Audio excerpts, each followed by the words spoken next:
Iniisip na po ng ating Pangulong Bongbong Marcos ang mag-file ng economic sabotage sa mga contractors na involved po sa ghost flood control projects. Yung bayad na po siya. Yan po yung resibo. Sims Construction Trading. Dalawang resibo ito, mga kababayan, na inisyu. Ang may-ari nito si Sally Nicolas Santos, kaya SIM. Sabi dito sa balita ng Manila Times, Marcos on brink of filing economic sabotage versus airing contractors. I'm very angry. I am thinking very hard to file. Yan ang reaksyon ni Sara Duterte. PBBM is using flood control probe as cover up for next flooding. Ginagamit daw ng ating Pangulo itong investigasyon sa mga flood control projects na ghost para i-cover up daw ang susunod na flood.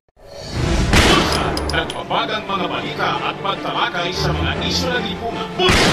Opinyon, banat at paglalantad sa katotohanan. Bulsa! What you see is what you get.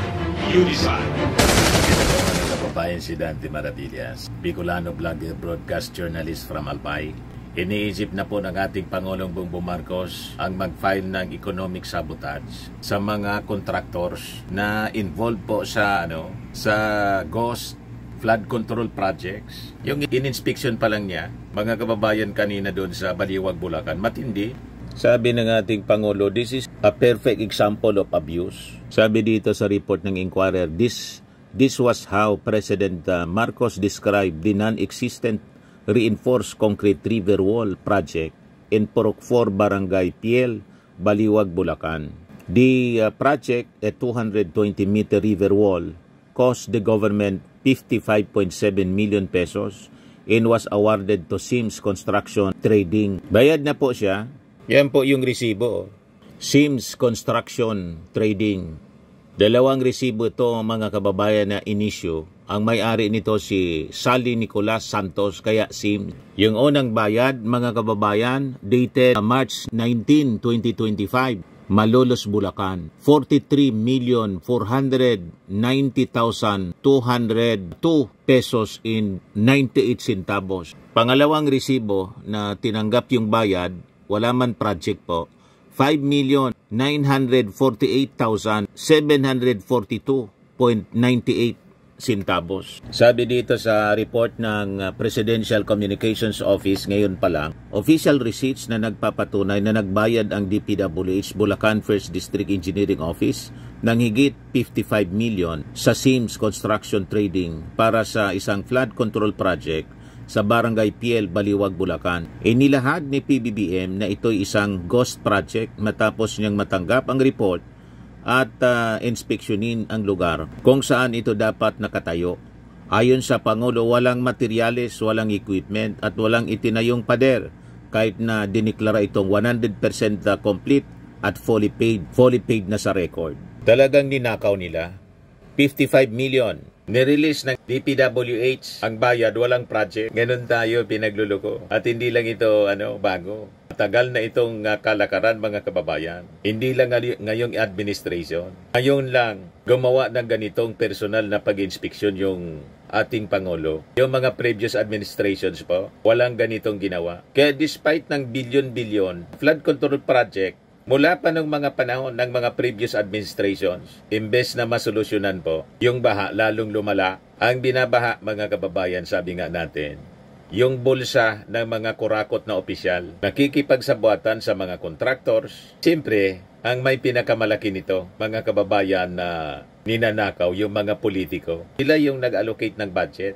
Sabi dito sa balita ng Manila Times, Marcos on brink of filing economic sabotage versus airing contractors. I'm very angry. I am thinking very hard to file a complaint of economic sabotage against them, sabi ng ating Pangulo. Ni isang hollow block niya, walang inilagay. Nothing. Imagine 220 meters, worth 55 million, completed according to record, but nothing, really nothing. No work was even done, even for a single day, sabi ng ating Pangulo. Yan o. Personal niya na inexamine, mga kababayan, yung mga documents. Wala ni isang hollow block. Yan yung aerial view, mga kababayan. Yan yung kanyang mismong post, mga kababayan. Nagtungo ako sa Baliwag, Bulacan matapos makatanggap ng reports sa sumbong sa Pangulo PH tungkol sa isang ghost project.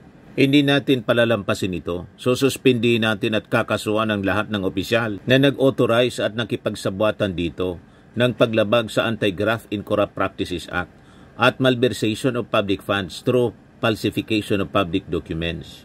Ang Sims Construction Trading ay agad na iba-blacklist at haharap sa mga kaso sa ilalim ng Revised Penal Code at Republic Act 3019. Hahanapin at sisiyasatin natin ang iba pa nilang proyekto.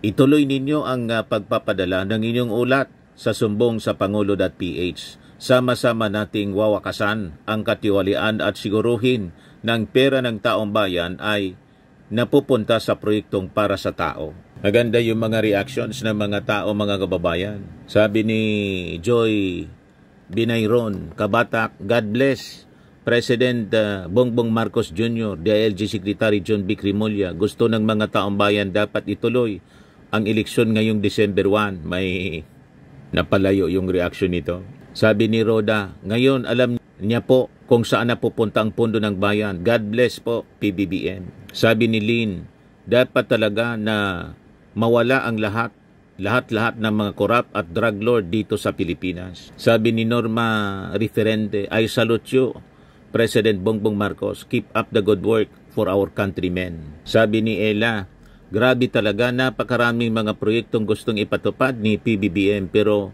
kung ang mga kontratista naman ay nasisilaw agad sa pera ng gobyerno na galing sa taong bayan, nadidemonyo na ang isipan nila. Imbes na umpisahan ang mga gagawing proyekto, tatakasan na lang na tangay ang milyong-milyong pera.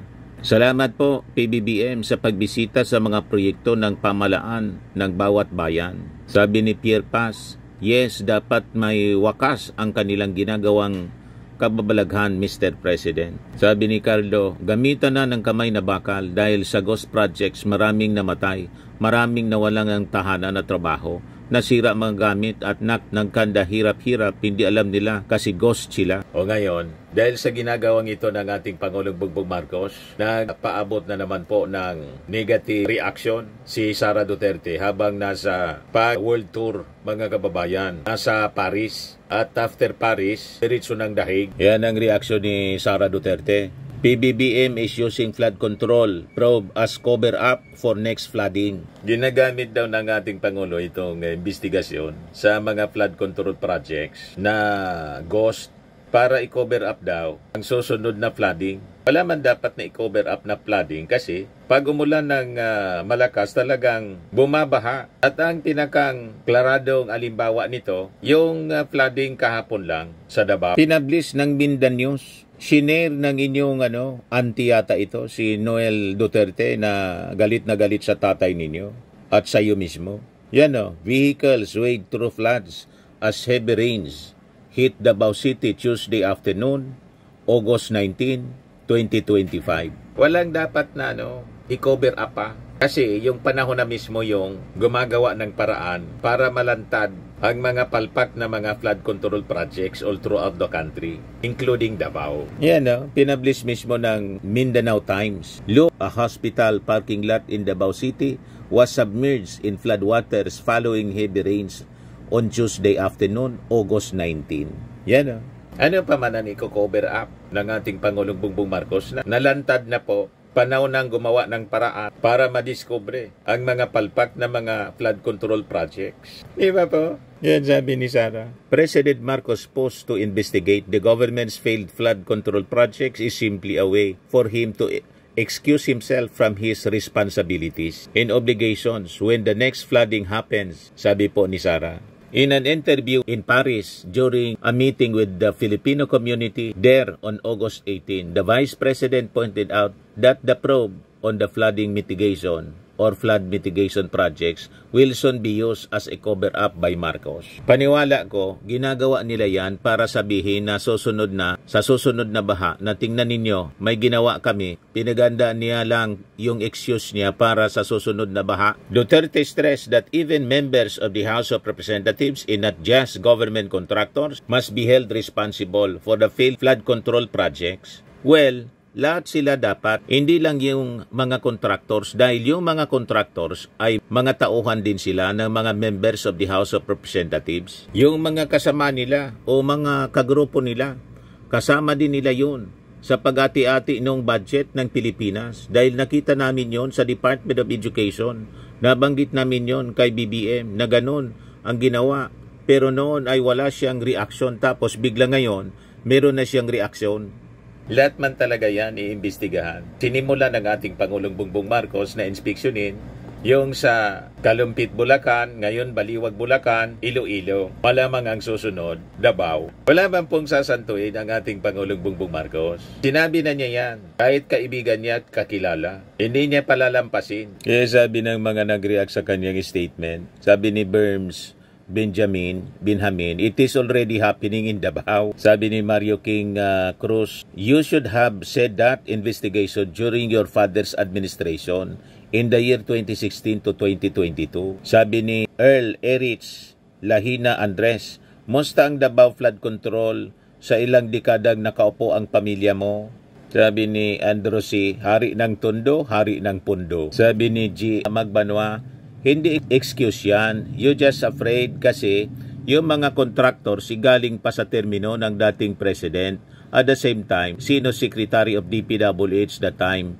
Doon katakot sa ginagawang investigation. Tingnan mo, katatawag nyo bangag sa presidente, kaalyado ninyo. Pala ang, ito na yung 52 billion, 3 years na pork barrel lipulong.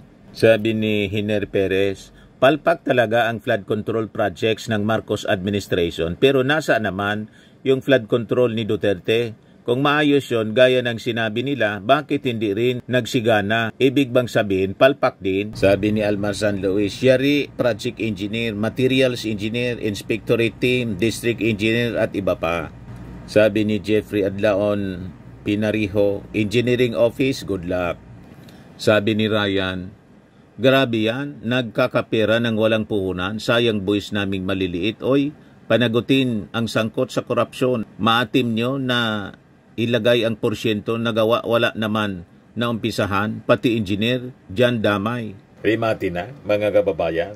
Ang tingin natin mga kababayan, kaya nag-react ng ganito si Sara Duterte. Feel niya na ang susunod po na mga papaimbestigahan yung mga flood control projects ng previous administration. Ito naman po, Firmax Firming and Lifting Cream, pinapahid po sa mga pulses in affected area. Mainam po sa paninigas ng mga kaso-kasuan.